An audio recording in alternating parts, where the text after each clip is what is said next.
Like The Watchmen is pretty much a dream for a costume designer because we had to cover lots of different decades from the 20th century.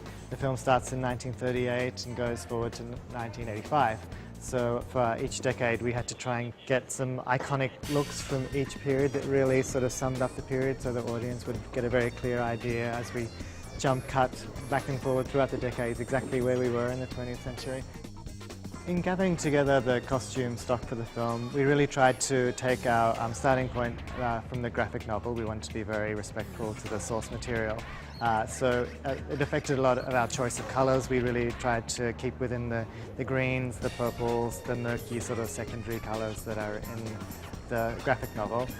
The number of extras that we have to dress for this film is pretty considerable and far-ranging. We have everything from flower children protesting in 1960s to Soviet soldiers, and the range is really pretty phenomenal.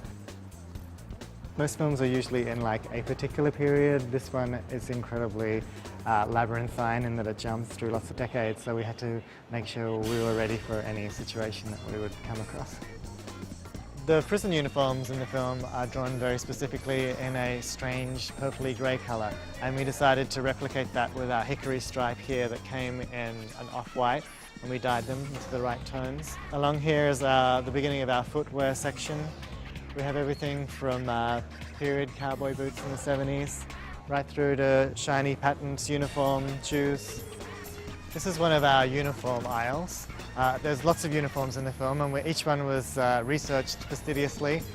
We've got everything from 1938 NYPD here.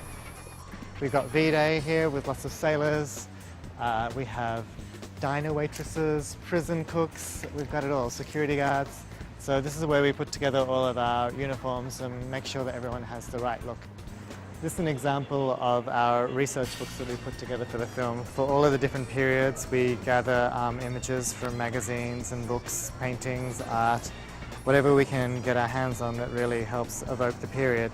And we refer to these when we're dressing our extras and actors to make sure that we get all of the specific details of each period right. But we also tried to really pick beautiful archetypical pieces that really summed up each decade and also give a real sense of period authenticity to the movie, because it was important for us that we wanted to represent the 20th century as it was if there had really been superheroes.